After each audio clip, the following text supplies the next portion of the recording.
이런 사람 라미네이트 하지 마세요. 첫 번째, 치아가 많이 삐뚤빼뚤한 사람.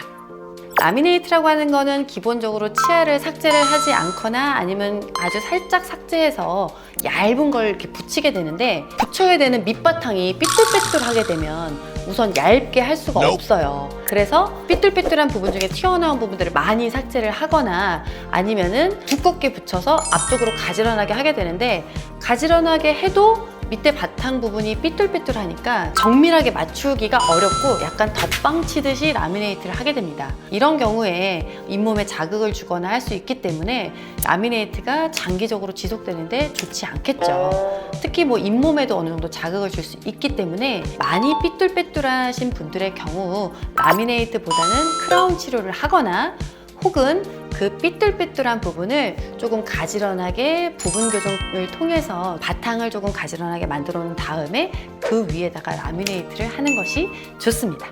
두 번째, 앞니로 뜯어먹는 거 좋아하시는 분. 라미네이트는 앞니에다가 어떤 얇은 판을 붙이는 그런 치료입니다. 그런데 앞니로 손톱을 계속 물어 뜯는 분, 혹은 입술을 계속 물어 뜯는 분, 앞니로 오징어 같은 거 뜯어먹는 거 좋아하시는 분, 아무래도 라미네이트에 자꾸 충격을 주고 힘을 주게 되니까 탈락하거나 깨질 확률이 높아지겠죠. 이렇게 앞니를 습관적으로 많이 쓰시는 분들의 경우 라미네이트 탈락의 가능성이 높아지기 때문에 가능하면 라미네이트 치료 받을 때 신중하게 하는 게 좋습니다. 세 번째, 덧니가 심한 사람.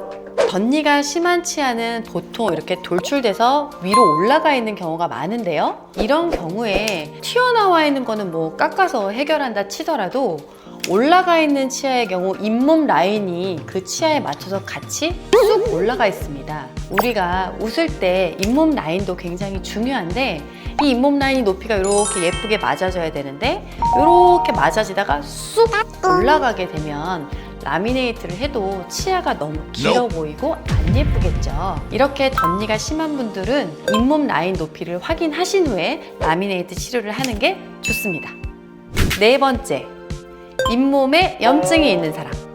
라미네이트뿐만 아니라 어떤 보철 치료를 할 때는 기본 바탕을 깨끗하게 해놓고 하는 게 좋습니다. 뭐 예를 들어 인테리어 공사에서 먼지가 막 있는데 그런 상태에다가 새 가구를 들여놓을 수 없잖아요.